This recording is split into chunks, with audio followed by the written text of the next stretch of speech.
নমস্কার বন্ধুরা। নভেম্বর মাস শেষ হতে চললেও এখনও জাঁকিয়ে শীতের দেখা নেই দক্ষিণবঙ্গে। শিশিরানি হলেও সেভাবে কামড় বসাতে পারেনি শীত। উত্তরবঙ্গের বেশ কিছু জেলায় অবশ্যই হুড়মুড়িয়ে নেমেছে তাপমাত্রা।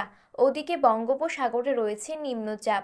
সব মিলিয়ে আগামী কয়েকদিন কেমন থাকবে আবহাওয়া, রইল সম্পূর্ণ আপডেট। তো বন্ধুরা, বিস্তারিতভাবে জানতে হলে অবশ্যই ভিডিওটি শেষ পর্যন্ত মনোযোগ সহকারে দেখবেন। এবং আপনার জেলার আবহাওয়া বর্তমানে কেমন রয়েছে এবং আপনি কোন জেলা থেকে ভিডিওটি দেখছেন তা আমাদের ভিডিওর কমেন্ট বক্সে কমেন্ট করে জানাবেন।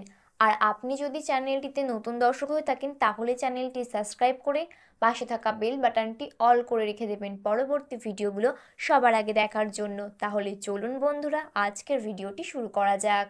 আবহাওয়া দফতরের আপডেট অনুযায়ী বঙ্গোপসাগরে নিম্নচাপ সৃষ্টি হয়েছে।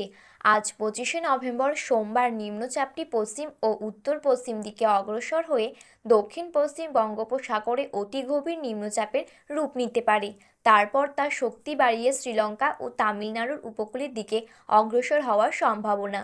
যদিও এ রাজ্যে এর প্রত্যক্ষ প্রভাব পড়বে না, আবহাওয়া দফতর জানাচ্ছে।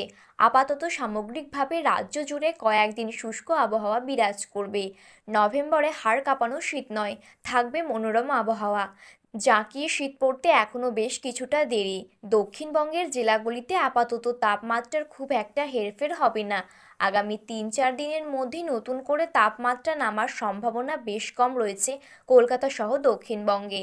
দক্ষিণবঙ্গের অধিকাংশ জেলায় কুয়াশার দাপট রয়েছে, যদিও বেলা বাড়তেই আকাশ পরিষ্কার হয়ে যাচ্ছে। ঝাড়গ্রাম, বাঁকুড়া, বীরভূম, পশ্চিম মেদিনীপুর, পশ্চিম বর্ধমানের মতো জেলাগুলিতে কুয়াশা বেশি থাকবে। এদিকে মাসের শেষে বৃষ্টির সম্ভাবনা রয়েছে উপকূলবর্তী জেলাগুলিতে। আবহাওয়া দফতর জানাচ্ছে, আগামী 30শে নভেম্বর উপকূলবর্তী জেলাতে সামান্য বৃষ্টি হতে পারে।